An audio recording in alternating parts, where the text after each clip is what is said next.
আমাদের পরবর্তী প্রজন্মকে মানুষের মতো মানুষ করে গড়ে তোলার জন্য আমাদের বর্তমান প্রজন্ম যারা আছি আমাদেরকে একটি গুরু দায়িত্বভার গ্রহণ করতেই হবে। কারণ আমাদের ভবিষ্যৎ প্রজন্ম কেমন হবে তা নির্ভর করে আমরা বর্তমান প্রজন্ম আমাদের ভবিষ্যৎ প্রজন্মের জন্য আসলে কী করছি বা কী করছি না।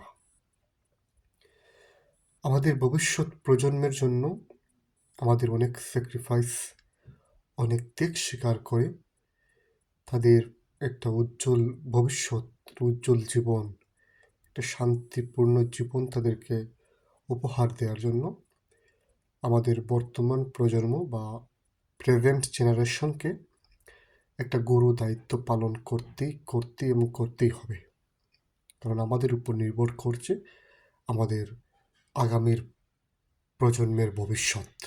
সুতরাং আসুন আমরা আমাদের আগামীর প্রজন্মের জন্য ন্যূনতম কিছু হলেও করি, তাদের দায়িত্ব গ্রহণ করি, একটা পৃথিবী গড়ি যেখানে আমাদের আগামীর প্রজন্মরা সুস্থভাবে শ্বাস নিঃশ্বাস তারা গ্রহণ করতে পারবে, ত্যাগ করতে পারবে।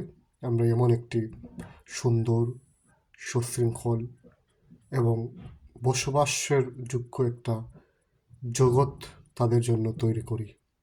সেই প্রত্যাশায় আজকে এই পর্যন্ত। আপনারা সকলে ভালো থাকুন। আসসালামু আলাইকুম ওয়া রাহমাতুল্লাহি ওয়া বারাকাতুহু।